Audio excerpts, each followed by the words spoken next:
Hello, everybody. Thank you guys so much for joining me today. My name is Deanna Haas. I am the SVP of Agent Success for Sold.com.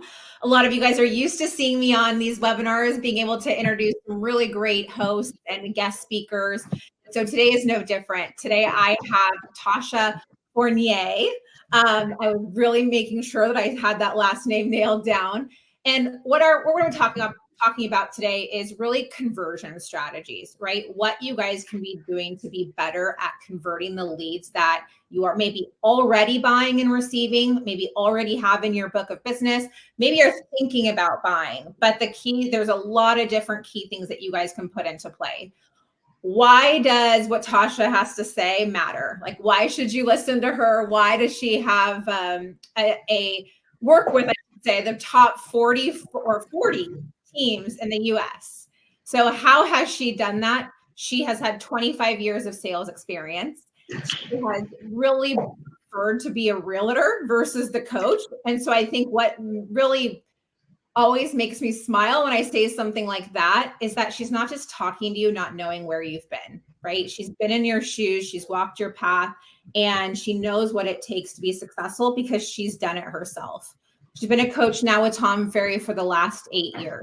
Clearly, she's doing something right where they keep her around, right? And then they have her people like you.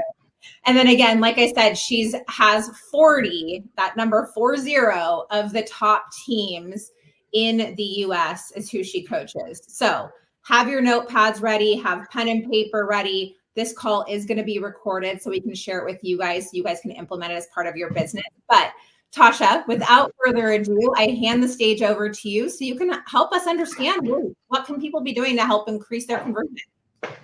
Well, thank you so much, Deanna, for that wonderful introduction. And I am excited to be here. And also, so I want to thank Sold.com for having me, but also really want to acknowledge how Sold.com has embraced the value of training and education for their realtor partners. I think that's super important.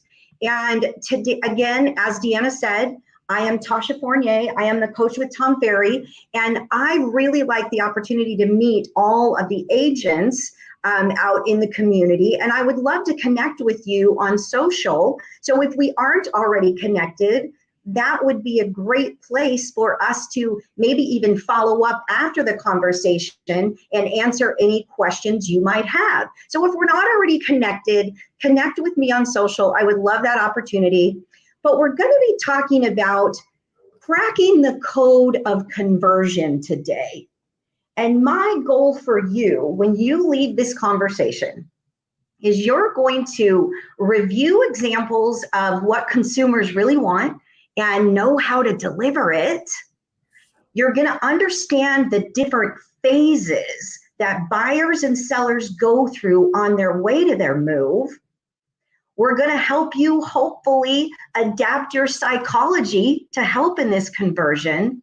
And then finally, we're going to overall, my goal is your conversion is increased with some tools, some tactics, and some disciplines for you to more easily hit your goal. So again, my name is Tausha Fournier, and I am very excited to be with you today. So let's jump in and start talking about cracking that code of conversion. We've got a little slight delay in the chat, but I've got a question for you to start. Who has moved in the past, I don't know, maybe 3 years or so, maybe 3 to 5 years? If you've made a move in the past few years, let me know in the chat that yes, you did. Because I did. I moved just a couple of years ago. And you know what I found? It was really humbling. Like, it is all encompassing when you're in the middle of a move. And it looks like you guys feel the same way there. So we're starting there because we really want to understand how consumers view the move process. And you might be interested to know,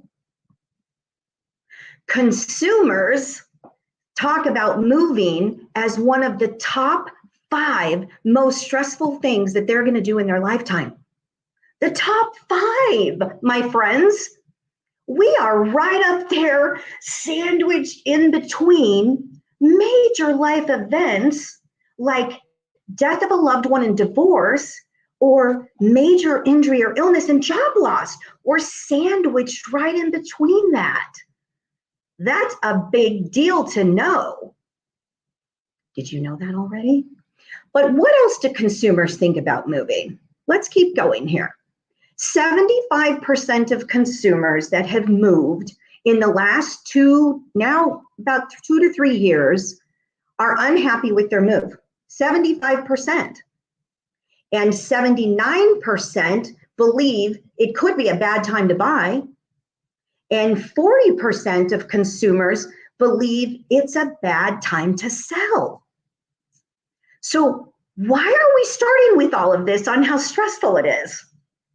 Well, when you think about your move and how all-encompassing it was for you and how humbling it felt, I bet you came out of that move with a new awareness around how the consumer views the move process. I've been giving it a little more thought. I have an idea. I want to run it by you. Tell me in the chat what you think. You know how you have to renew your license every couple of years with all of your CE credits? What if we added another requirement in, based on our understanding of what it takes to move?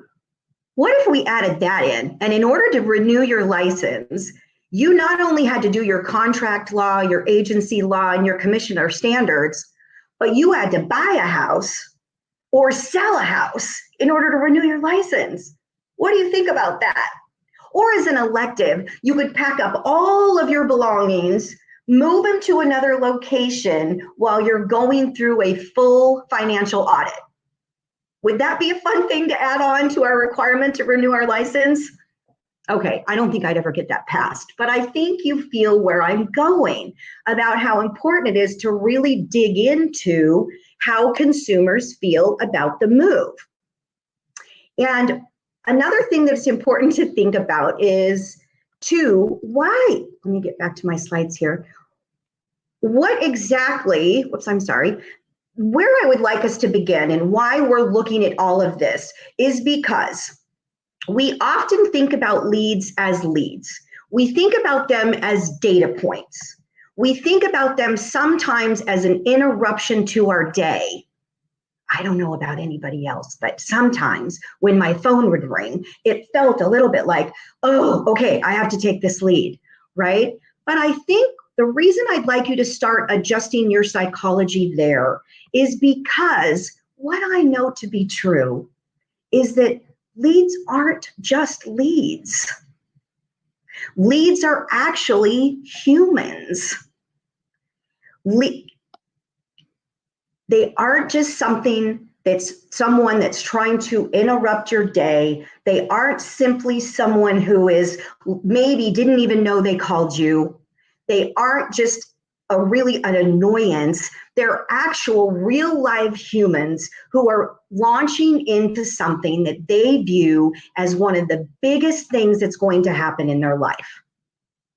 So when we think about someone who's downsizing or upsizing, whether it's their first move or it's their fifth move, it's important for us to really understand that mind shift of we are dealing with humans, not just leads.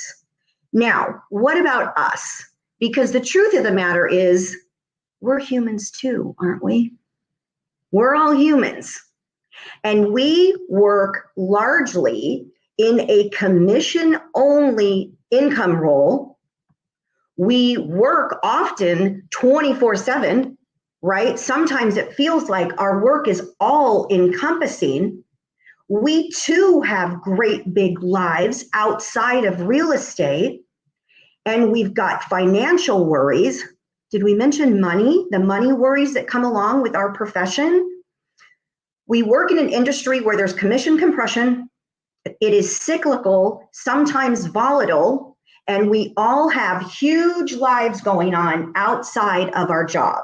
We have children, some of us have parents we're taking care of. We've got a lot going on.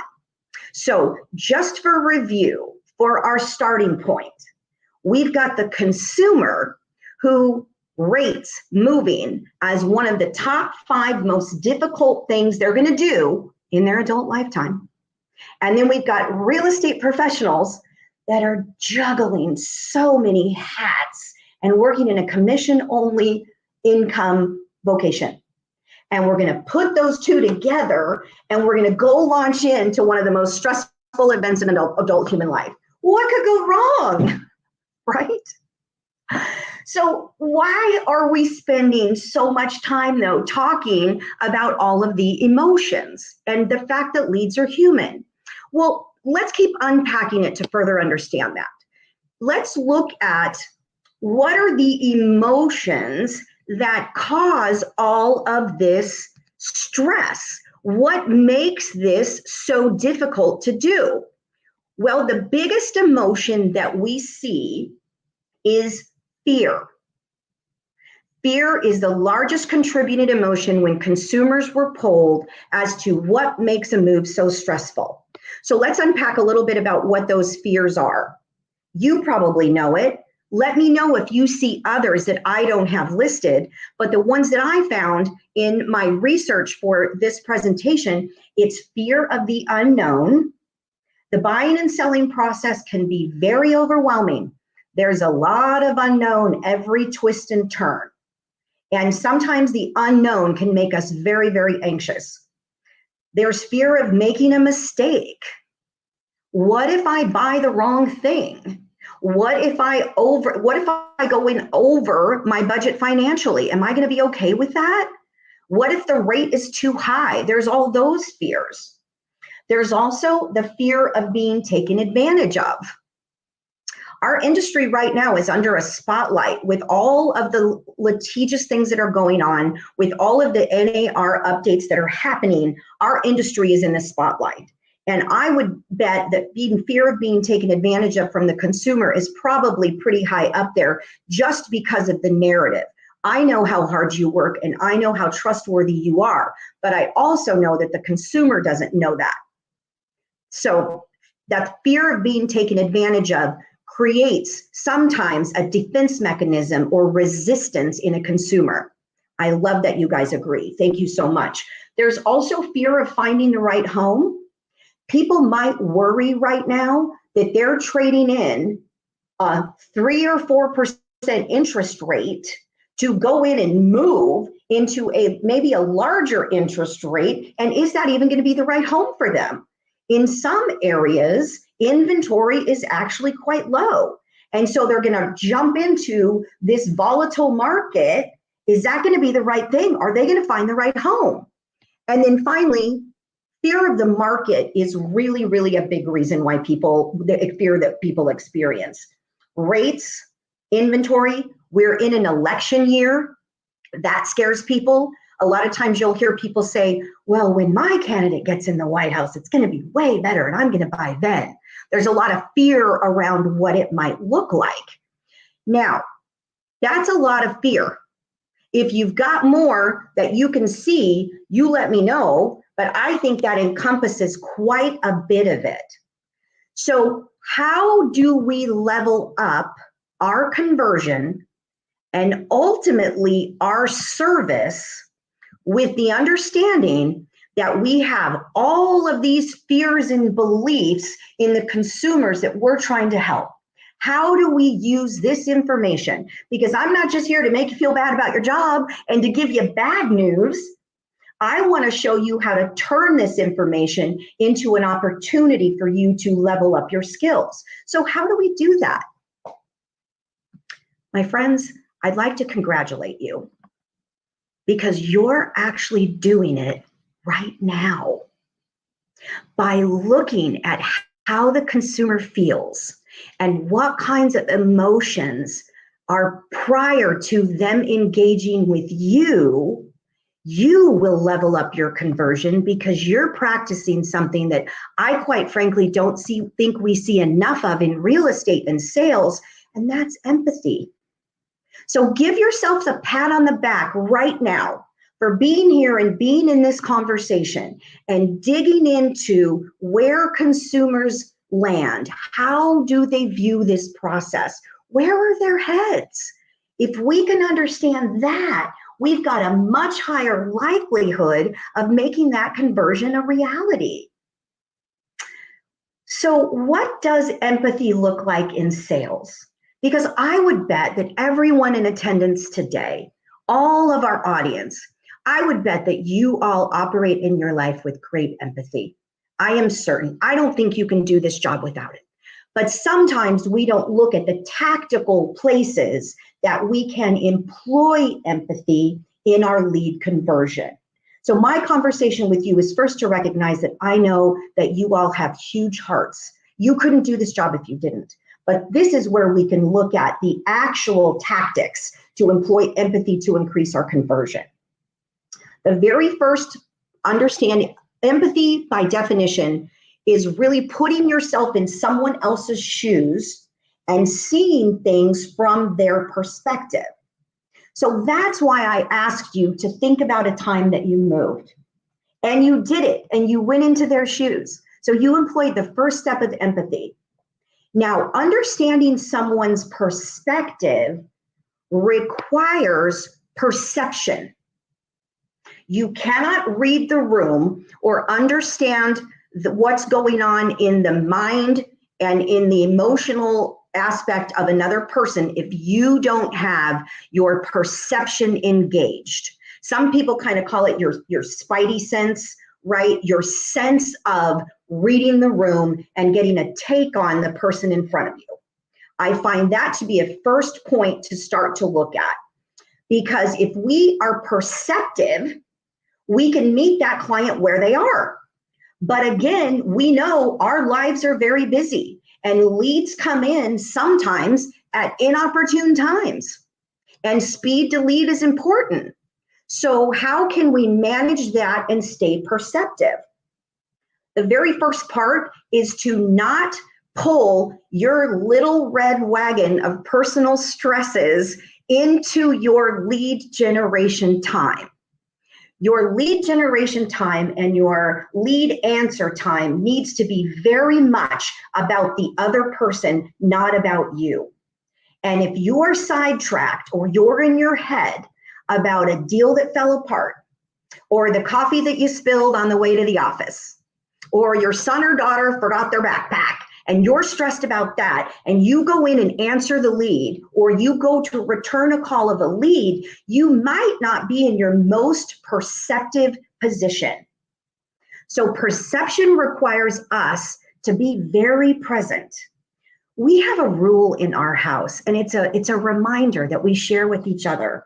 It's a small reminder to make sure that we're staying present. And what it is we say, keep your head where your feet are.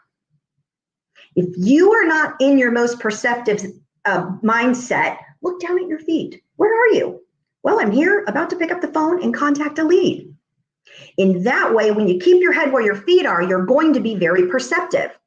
Now, the second part of empathy employed in sales is to stay out of judgment.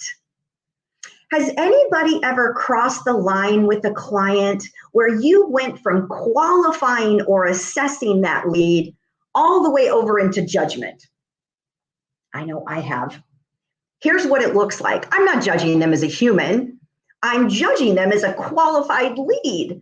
And I might think something like, well, they weren't very nice to me that first call, therefore they are not serious. I'm going to judge them as not even a serious seller. Maybe we've called them a couple times and they haven't called us back, and we've made a judgment that they aren't in fact going to buy or sell. We've judged them to not be a very serious person that we'd like to work with. But you know when you're not judgmental?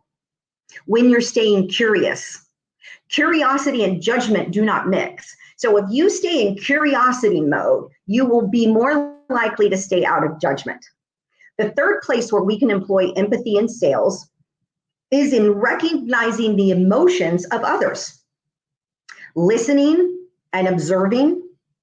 Are we listening to tone, cadence, reaction time? How are they answering us? If we're in front of someone, are we watching their body language? Do we see, when we see something like this, we know we're dealing with someone who is closed off a little bit and maybe a little defensive. So are we able to be very perceptive and recognize those emotions? And then the third way is by the fourth way rather, is by communicating that we understand those emotions. When people feel seen or heard, oh, I'm sorry, we had a little slide issue, begging your pardon here. When people feel seen and heard, they are more likely to relax into a decision-making state. So far we've got being perceptive, understanding where other people are coming from, staying out of judgment, recognizing the emotions that someone else is feeling, and then finally communicating that we understand this emotion. In communicating that we understand that emotion, we might say things like, I know how stressful this process can be. I understand you're dealing with a lot. I know you may not be ready to make a move yet. Those are communication statements that can allow other people to really feel the fact that we are connecting with them from that empathy point. Now, let's cross-check this with what consumers want from the agents that they choose to do business with. So, what do buyers and sellers want from a sales professional? Well, 61% of them says they want us to listen. 69% of them say that they want us to listen to their needs. That's active listening, which is a huge part of empathy. 61% of them say, don't be pushy and give me relevant information. And then the biggest one, over 70% of people said, return my call in a timely manner. That's recognizing the needs of the other person. So when we look at empathy and we look at what people are really looking for in the agent that they provide, we can see that employing empathy in your sales is a really great way of meeting the consumer where they are. So we've covered some. I'd love to see if you have any questions so we can just make sure that we hit those right out of the gate and don't leave anybody hanging. I don't see a ton of questions. Okay, so we're going to keep going. And if you do have questions, please feel free to go ahead and put them in the chat. But let's keep rolling on what we're learning, because I have some really interesting data that I am excited to share with you. At Tom Ferry, we coach, as mentioned, we coach about 6,000 sales professionals across the United States. And we coach a lot of top teams all over the world, really. And from that, what we do is we often do tracking and research so we can better understand how the agents are operating and how the consumer is operating, and if those two things are matching up. So agent behavior and consumer behavior is a big part of what we do. So we understand how to better coach sales agents to meet the consumer needs. So we recently did a study, and I'm really excited to explain this data with you because I think it will help you understand more about how consumers come to the sale process. So I'm going to share a graph with you and walk you through the numbers. So this particular lead report, where this came from was we took one of our top performing teams in Texas, and we did a full data scrape of the amount of leads that they received in a 6-month period. That's the number you see, the 4,416 leads. Those were the leads that they received in a 6-month period. Now, they came from all different sources. They came from sold.com. They came from Zillow. They came from all open houses. This is all of the leads that came into the team in a 6-month period. And out of those, this team closed 91 deals. 4,416, they closed 91 for about a 2.1% conversion. Now, I'm sure a lot of you know that online leads, or cold leads, if you will, those convert around the 2% margin, 2 to 3%. The highest I've ever seen for online leads is about 11%. So their 2% isn't bad. They're within the national average. But here's where the really interesting part comes from. It's in that second number. What that number represents is the company that did this independent study for us took all of the names, email addresses, and phone numbers of those 4,400 leads that came in, and they cross-referenced them with their tax records, their sales recordation for that same 6-month period, and they found that out of that 4,400, actually 419 people bought or sold a home, for an 18% conversion to actually making a move. But this particular team only converted 2%. So putting those two together at a 20% conversion rate, that would be amazing if they could have gotten to all of those people that they missed. Can you imagine? So what we find here is that a lot of times there is a real strength in converting people that are ready to go right this minute. If you happen to intersect with, we as real estate professionals happen to intersect with a lead at the time that they are ready to make a move, we have a high likelihood of converting them. But let me ask you a question.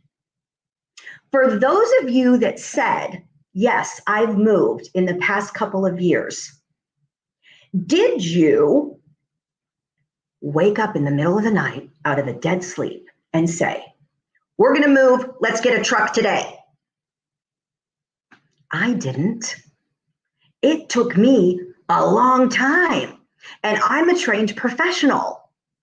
On the move that I just made, my husband and I had, as part of our life plan, I'm a native Arizonan. And so I've lived in Arizona for most of my 58 years.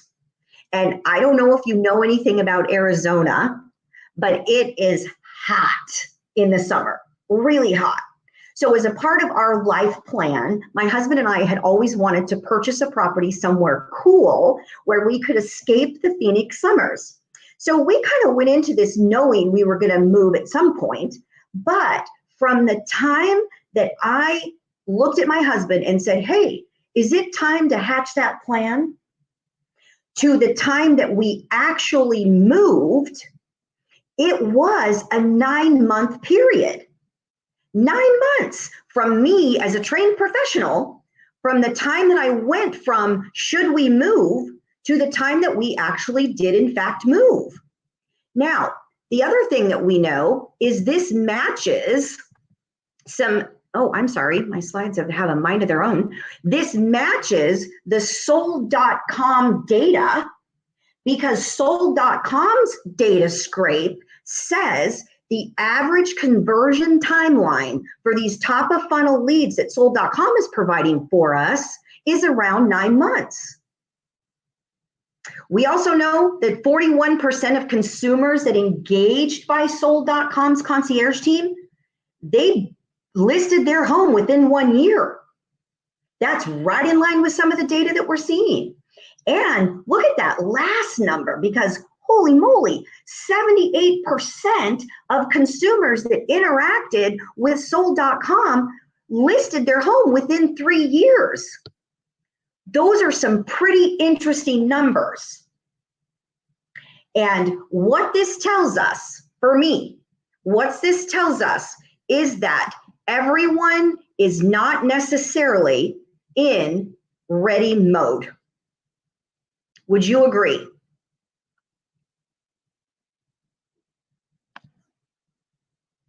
In fact, what I have found personally in my 25 years is there are really 3 different phases that consumers go through on their way to a move. Let me explain. The three phases are curiosity, research, and then ready. So the curiosity phase looks a little bit like this. Should we move? I don't know. Should we? Maybe. Why would we move? Well, the master bedroom's too small. Okay, well, we should think about it. But the first thing we do when we think about it is we grab our phone and we go online and we see what options are out there. That's curiosity. Okay, should we move? I don't know. Maybe we should move. I'm not sure when. I'm not sure what we're going to buy. I'm not sure if we're even going to do it, but I'm sure curious, and I'm going to go start gathering data. Now, the next phase we have is the research phase. I am going to make a move. I just need a couple of other things happen in order for me to do that. And I need to fine tune where I'm going to move, what I'm going to buy, who I'm going to use, what lender I'm going to use for my loan. I'm highly in that research phase. And then we've got the ready phase. I'm ready to go. I've done all my preparation. Let's put a sign in my yard or put me in the car and get this party started. So let me know if you agree with the curiosity, research, and ready. Because in my 25 years of experience, I have experienced clients in all of the different phases. But what I know about we as realtors is we are conditioned to be highly responsive to people. So when our phone rings or we get an incoming inquiry, we immediately go to ready. I'm ready to go. Could this be my next listing? Could this be my next sale? But cracking the code of conversion is really about looking at the conversion skills that you have and to be able to capture, nurture, and support everyone that comes into our CRM in any phase that they might be. Most of us are great with ready, but most consumers don't come to us ready. So how do we then adjust our psychology? What are the actionable steps that we need to take to better understand these phases and help consumers meet them where they are and have us be able to join them all the way to the ready phase? Well, a Harvard business study said that curiosity, intelligence, and an agile mind are the biggest predictors of sales success. My head immediately goes to the agile mind. Curiosity allows us to stay engaged and actually determine what phase the consumer is in. And our questions are a big catalyst to that. Then agile mind allows us to meet someone, whether they're in curiosity, research, or ready, and be able to provide the guidance and the value in order to create that relationship. So, using our curiosity and our intelligence and our agile mind and being able to pivot regardless of what phase the person is in front of us is going to be another way to crack the code of conversion. Let's keep peeling what kinds of things we can say and ask and add into our scripting on the qualifying. How do we get to this place where we can recognize where the consumer is? How do I dig that information? Okay. As trained professionals, I would believe that all of us have a qualifying script that we lean into to gather the necessary information from the initial conversation with a potential client. When I sit down with a buyer who's ready to go, I know I need to know what is their timeline. Have they talked about a mortgage? Are they working with an agent? What have they looked at? I've got some high level right now qualifying questions. There's a lot of different formulas for these in our industry. I remember an oldie but a goodie, and we've kind of polished this up a little bit over the years, but does anybody shoot me a like or a heart if you've ever heard of LP Mama? Has anybody ever heard of LP Mama for a qualifying script? Show me that you have. LP Mama is basically an acronym to remind newer agents. I got some LP Mama out there. I love it. It's an oldie but a goodie, right? So it sounds like a lot of you know it. If you don't know it, I'll give it to you really quickly because it's a great hack to get what you need from the potential consumer. LP Mama is an location, price, motivation, agent, mortgage, and appointment. If you run through LP Mama, you will leave a conversation with a potential client and be able to have the information that you need in order to build a relationship with that client. So, but here's the question, okay? Here's where it gets really good because most of those qualifying scripts like LP Mama or any other one that you would use are wonderful in the ready phase. If someone's ready to buy, then where are they going to buy? What's their motivation? Do they have a mortgage? Are they working with an agent? All of those questions are very apropos. But what if they aren't? What if they aren't ready to buy?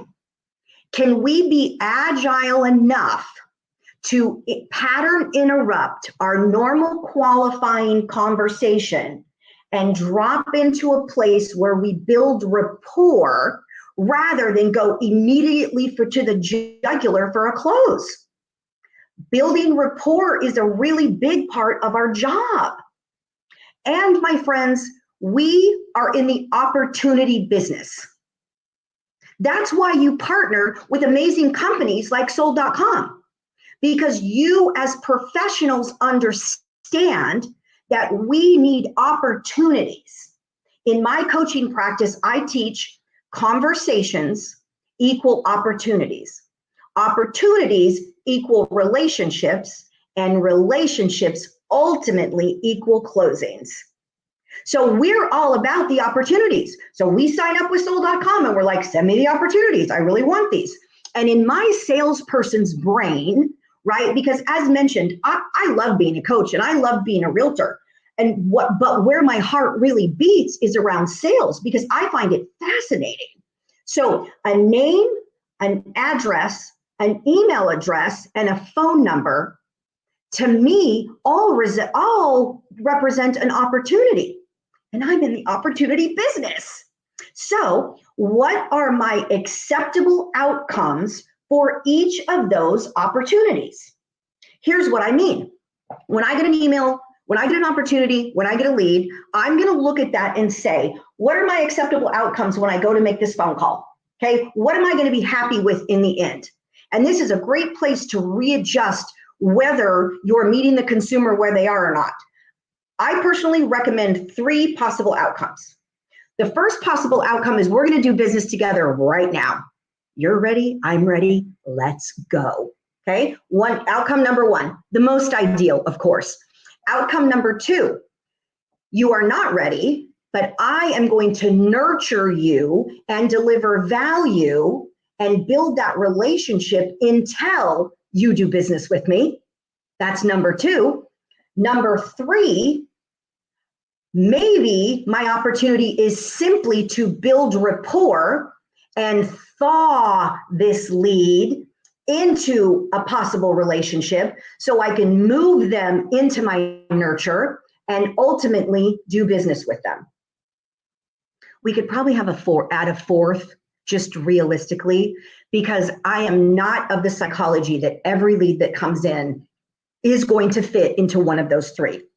Let's be honest, sometimes they're just not really a lead at all, and I'm open to that. But I think we might overuse that because we aren't skilled up enough. So we kind of draw a line, and it's either a good lead or it's junk. And I think there's a lot of room in between. Now, when I was prepping for this particular conversation, I looked at some of my clients that use sold.com and some of the hurdles that we had overcome with online leads, and what were the biggest kind of challenges that we faced. And one of the biggest challenges that I hear from my clients about online portals is we get this one objection that's super annoying to us.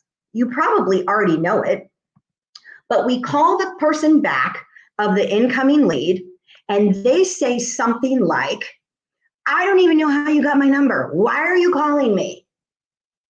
Heart it up if you've had that one, because I'm pretty sure we have all had that one.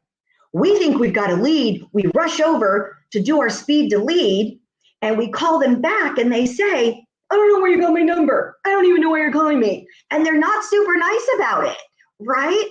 So that's a big one. Oh, you guys are hearting that one up. See, I am a salesperson at heart, because that happens all the time. Now, let me ask you this though, because we are in the opportunity business. And so this information, while it's a little rough start, could we maybe not be offended by that and cut right through to see if there is an opportunity there? Because here's what I think is happening in that situation. I think that they're telling you very clearly from the outset what phase they're in. They just told you they're in curiosity. They're not in research, they're not in ready. So actually, they did some of the heavy lifting for you. I'm in curiosity. I didn't even put my information in. So because I know this to be a reality, I put together a script that I would love to share with you, and you tell me what you think. Because we are trained professionals in negotiation. We are sales experts and master negotiators. So what do we know about how to handle someone who is deflecting or defensive? Well, we just agree. That's all we do.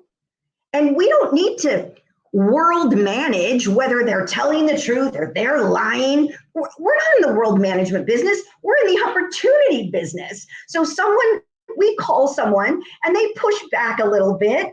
Can we push through that and see if there is a genuine opportunity on the other side, if we can de-escalate their initial stress? Because sold.com sends out hooks to have people come in. All online lead portals, you know this, all online lead portals put out hooks, right? Here's the hook for sold.com. Are you interested in your home value? Or would you like to see what a cash offer would look like on your home? Okay, that person isn't necessarily saying, I want to list my house. So can you push through the initial rub of they weren't very nice and welcoming in the beginning and turn this no into a yes? Here's how I would do it. I would initially know, as a trained negotiator, my first thing when somebody comes at me is to de-escalate the situation. And I de-escalate the situation by agreeing with them. So I'm just going to roll with it, okay? Why are you calling me? I didn't even ask to be called. Oh my goodness, how strange is that? I am so sorry I bothered you. My goodness, you must be getting a lot of calls. What if we just meet him right there? This must be really frustrating. If we agree, we de-escalate. Then if the conversation continues, you're starting to thaw them. So here's what you could say. Sometimes you simply click on an offer to get your current home value, or maybe even just what would a cash offer look like, and your information is immediately put into an inquiry portal. And I'm sure that's very frustrating. So again, I apologize. See what I'm doing? I'm de-escalating. I'm trying to get to a neutral place. And then I could say, what I've learned as an experienced realtor is that most people don't have an accurate idea of what their home value is or where the market is headed. And that's why we click on these portals. I know you weren't expecting me, but maybe this is a happy accident. And I can make it up to you with a complimentary resource that we share with all of our VIP clients. It's called an equity review. And here's what it consists of. Most people find this helpful for have an accurate valuation and a market outlook, even if they have no plans to move. Let me know what you think about that script. Because if we are in the opportunity business and we are simply dealing with someone that did not expect us to call, and we're catching them maybe picking up their kids from school, maybe they're in the grocery store line and they're trying to self-check themselves out and we happen to call. Anybody else experience frustration? It might just be a matter of poor timing. It may not be a situation that we should judge and immediately decide that they're not even a serious lead. Maybe we just missed the timing a little bit. But I think they're telling you they're in curiosity, which for me is an opportunity. So what other questions might we ask potential consumers in order to figure out what phase they're in? How can we continue to use our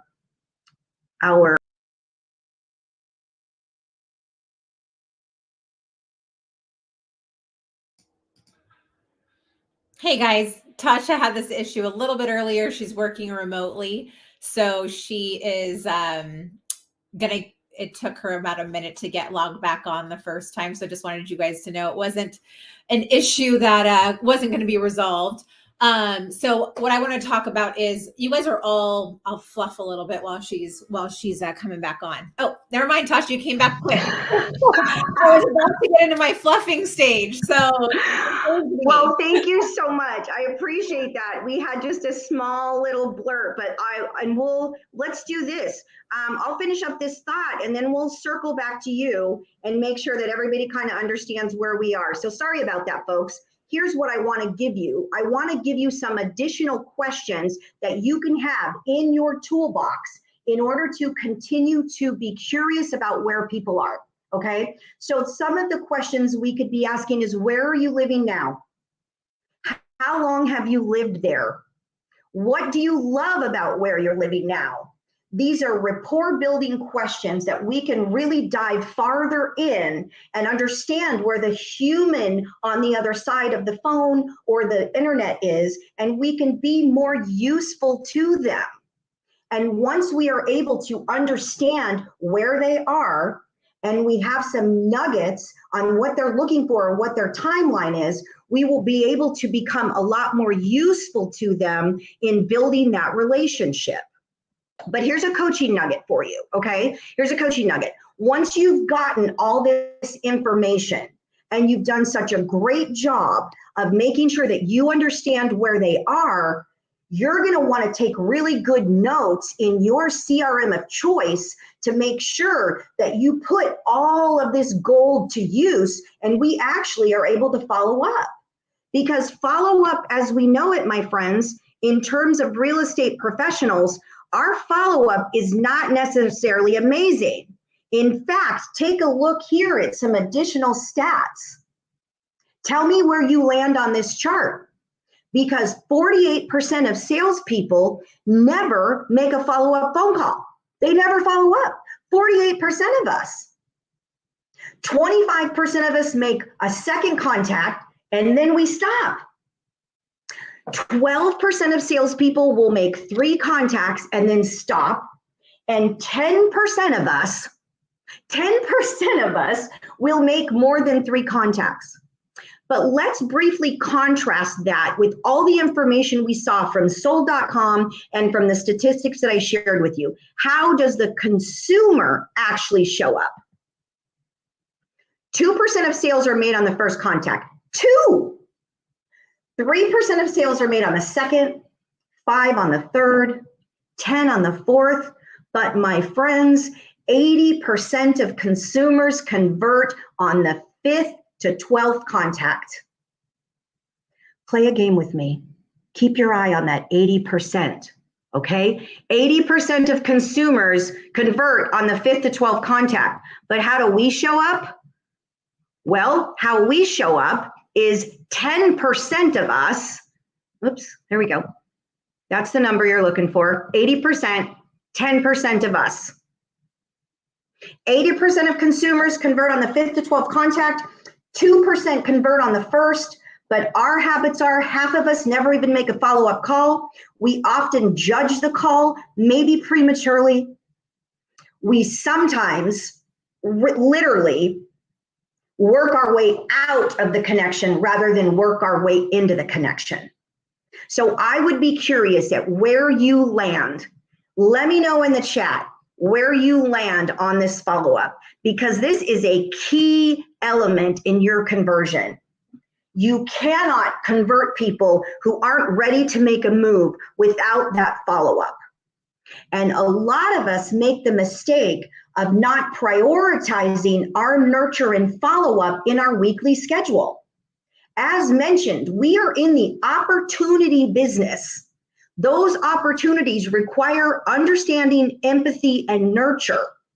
So we've got to have time on our schedule that is specific to follow up and nurture.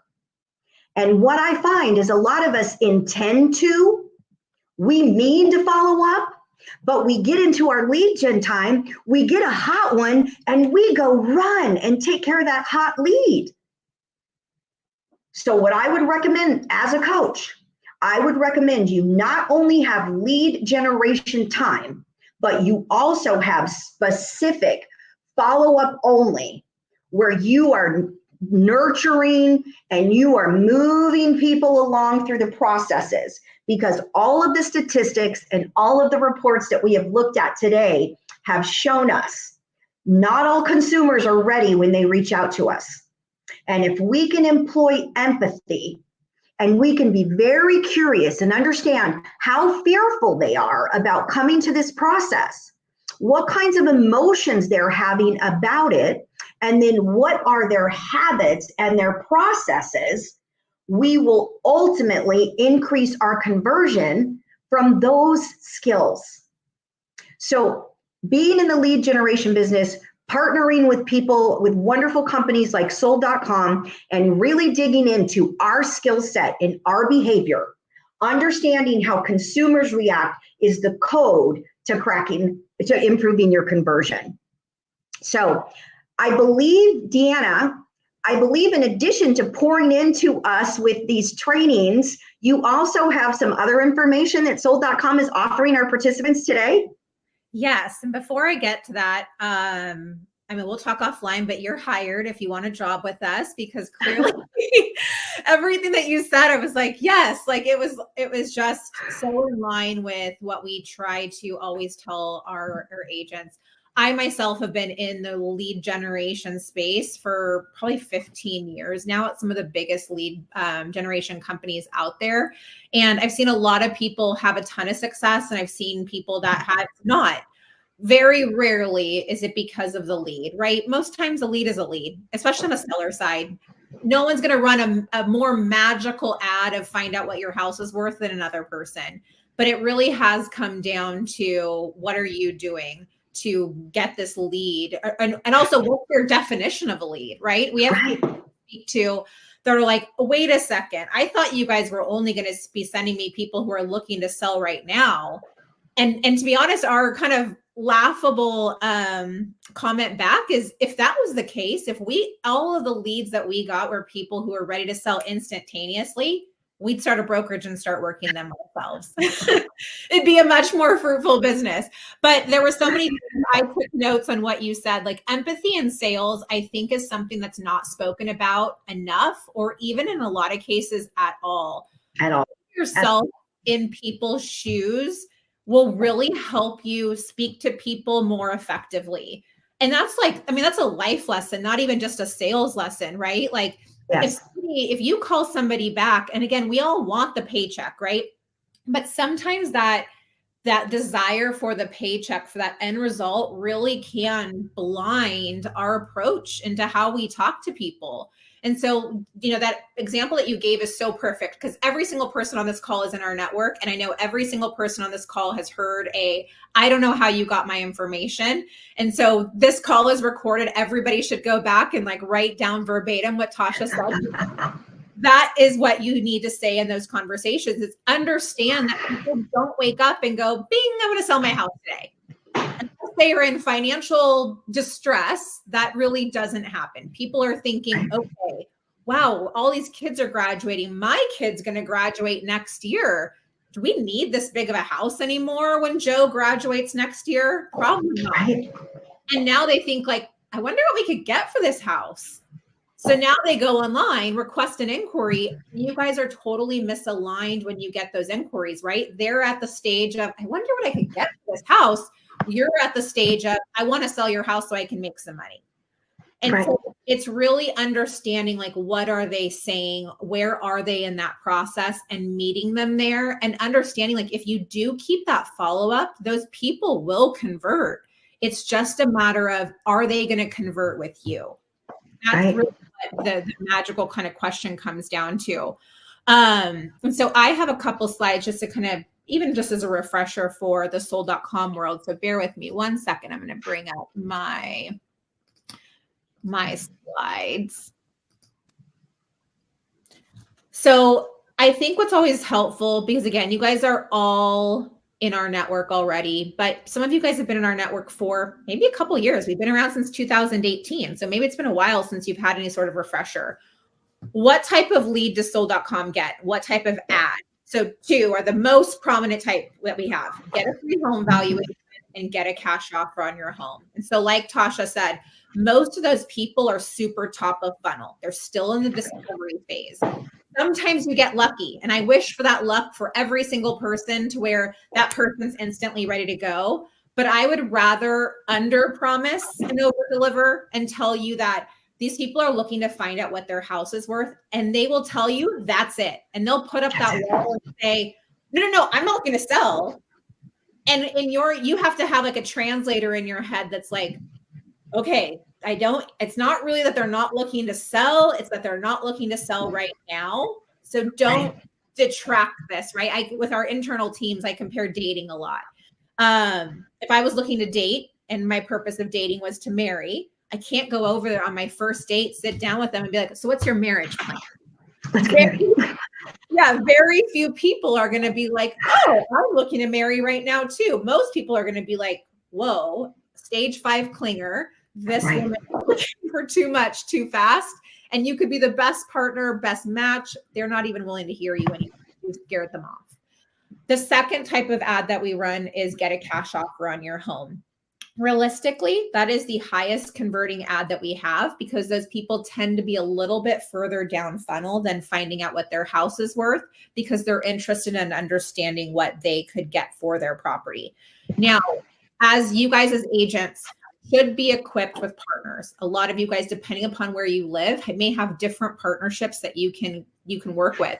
For us, if you guys haven't done this yet, every person should go within their sold.com portal and click on their marketplace tab. We have partnered up with the top cash offer companies in the country, one of which is OfferPad. If you do not already have our OfferPad in your back pocket, you should, because their commission structure is the most agent-friendly commission structure. If you get one of your clients to take an OfferPad offer, you make 3% commission once they close escrow. So don't be afraid of a client. Don't feel as though you can't be equipped with all things. Be the one-stop shop agent so that you can offer all things to your consumers without sacrificing your commissions, right? That's what a lot of people feel like cash offer companies are like, nope, don't go that way. I lose the business. With a company like OfferPad, again, they're going to pay you a full 3% commission if your client does that. So equip yourself. The other reality is cash offer offers make you look really good, because they're traditionally at best 80, maybe 90% to a fair market value offer. So if you can come equipped and say, hey, look, I got you a cash offer. It's $275, but a retail offer on this property, meaning if you went on the open market and I listed it, I can sell it for $325. It just made you look a lot better on top of your value. So don't be afraid of that cash offer. They're traditionally further along in the funnel, but also those offers can make you look really good. So coincidentally, Tausha, I have a slide that ties in a lot with what you talked about, because I think the biggest customer service issue that we get, and probably majority of you have on this call, Sold.com leads suck. They're not converting. And it's true. We work it online. Some of them suck, right? Yeah. Let's be honest. Not everything that we send you is gold, but it's all about kind of doing that temperature check. Is it really a bad lead, or is it really a bad process or bad expectations? And so this is our most up-to-date stats of what we actually see from appointment to list cycles. 52% of our listings happen within the first 3 months. But the question, like Tausha, you even kind of posed this, is are you following up? Are you following up more than one time? If they told you, thanks for the home valuation, I was just curious, did you really classify them as a just curious? Guess what? Then those people all went on to list with somebody else. 69% of our listings happen within the first 6 months, and 84% of those listings happen within the first year. So that is a huge number. And so huge. So we also don't just tell you these stats for the sake of like, let me just tell you them. Every single one of you guys have a portal and a dashboard as part of sold.com. And all of you guys can go into your portal and see which of your leads have listed with somebody else. So Tausha, you had that whole breakdown of the leads that people did. This is an agent who has been with us since 2019. We've provided him with 1,700 leads since 2019. 103 of those leads have gone on to list with another agent. Imagine if he had all of those leads or all those listings go to him. It's a game-changing thing for something to have happened over the last 4-ish years, right? So, and he still has 1,000 leads that are still active that haven't done anything yet. So it's never too late to call your leads, guys. These are sellers. Remember, when you got them, they were probably really top of funnel. So don't think like, well, why would I call 1,700 people or reach out to 1,700 people? They've probably already transacted. The reality is they're probably more down the funnel now than they were before. And so it's not too late. So every single person should be doing a couple things. Going into your sold.com portal, checking out this stat, and start to work the leads that you already have in there.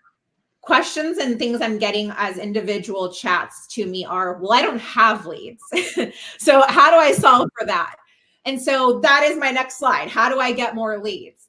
How we decide who gets a lead from sold.com is based off of your rank in our system. So what every person should do is go in their portal, go check all those stats, but also make sure you have all of your service areas added to your profile. When you add your service areas, that makes you immediately eligible for a lead in that zip code. But what it's also going to tell you is what is your rank to receive a lead in that area. This is a real agent profile. And so this agent in Little Rock in 72205 is rank 50. That means that when I have a lead in 72205, she's going to be, or he or she is going to be 50th in line to receive that lead. Reality is, she's not getting a lead in 72205, right? So if you are somebody who's feeling like, I'm empowered with all this information Tausha gave me, these expectations are really eye-opening to me. I've been doing things maybe less than perfect. And I'm hungry, I'm ready, right? We're at peak season. This should be the time where you guys are like on it the most. And you go in your portal and you see a rank like this and you're wondering why you're not getting from us, this is why. Because the agents that are ranked ahead of you are, I'm going to use the word stealing your leads, right? Agent rank number 1, 2, and 3 are taking all the leads in Little Rock, and that's why this agent hasn't received them. So what can you do about it? Couple things. We do offer, and you guys have seen this probably in some of the emails, heard about it in some of our other conversations, is we do allow for you guys to sponsor zip codes. Why would you do that? What does it do for you? One, for that agent, she came and called and said, I want to buy zip codes because I want leads in this area. She moves from rank 50 to rank 1. So now she is the person who's getting all the leads in Little Rock, right? The only time she's not going to get it is if she doesn't respond or she doesn't want it. She rejects the lead. Secondly, we're going to send 2 types of leads, appointment opportunities, and then just the raw regular lead, right? Name, contact information. If you just get the name, contact information, if you are also the person sponsoring that zip code, we're going to completely eliminate the referral fee. You pay us absolutely nothing for that client. That's a huge benefit, right? If you get That's the huge. or email, absolutely nothing. If we give you an appointment, which means our concierge stepped in, our concierge set up an appointment for you, then you will pay us a reduced referral fee at 30%. Compared to what some companies are charging at 50% now, still Yes. a price. Better than that is our price. So what is the price of that? You guys all know the big companies, the Zillows, the Realtor, the homes, thousands of dollars a month for a zip code. Because you guys have joined the webinar, because Tausha's awesome, we are giving you guys access to $55 zip code. Oh, that's amazing. That's amazing. We'll call it the Tausha special. I'll take it. Yeah, exactly. So how can you take advantage of the Tausha special? I did pop up something in your in the webinar experience that you guys can click on. It says request information. You can fill out that form. I also have just added something to chat. And so it allows for you guys to fill out that form as well. That form will trigger our team to call you back. They can tell you what your rank is. They can tell you why you've been missing out on leads. But in my opinion, the two biggest benefits are it's going to boost your rank so that you're receiving leads that you've been missing out on so far. But then also it's going to make it so that you pay absolutely no referral fee unless sold.com sets up an appointment for you. The giant secret is that majority of these people don't have an appointment. So you are going to have no referral fee on the majority of your leads. So it is a really great way to eliminate that referral fee. It's cost effective. If you can take all the things that Tausha said, remember those expectations. Like I think I have a slide in here that talks about it. Top of funnel leads, average conversion is 9 months. Follow up is key. Most people lead with curiosity. All of this ties into what Tausha has said. And if you guys can really shift your brains and work seller leads, because I don't know that I've actually expressed that as much. We are 100% seller leads. Seller. Everything that's going on in the industry, you should be switching your, if you don't switch your business to seller leads, you should at least be heavily diversifying the type of leads. Heavily focused on listing attraction. Heavily focused on listing attraction. Yes. Very few companies out there have listing opportunities. Some of them are, 90% buyer, and then you get some. We are seller leads, but understand seller leads are different than buyer leads. You have to have a different set of mind. You have to have a totally different approach. Know these people are top of funnel, but I can promise you, if you can master that, you guys will be unstoppable. You guys will be telling sold.com that you are the best converting listing agent out there. And those are the stories that myself and Tausha want to hear. And take Tausha's words to heart, right? The fact that she coaches 40 of the top teams in the United States, she knows what she's saying. It's not rocket science. And I say that respectfully. It's just about doing it, implementing it, and having the right process. So if you guys want more leads from sold.com, take advantage of this promo. It does end tomorrow, end of day. So the pricing can go up as high as $250 per zip code. So this does give you a pretty substantial discount.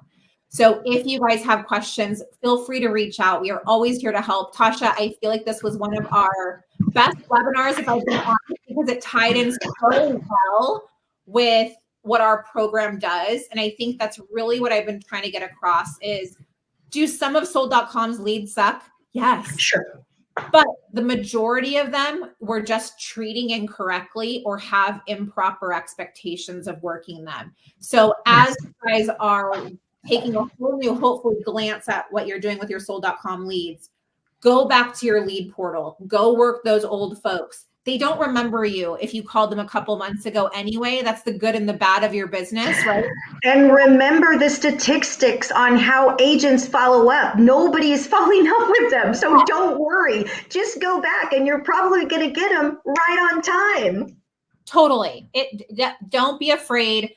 Understand that there are a lot of listing opportunities out there. It's just about leading with empathy. Don't be afraid of doing any of that stuff. Go back and listen to this webinar.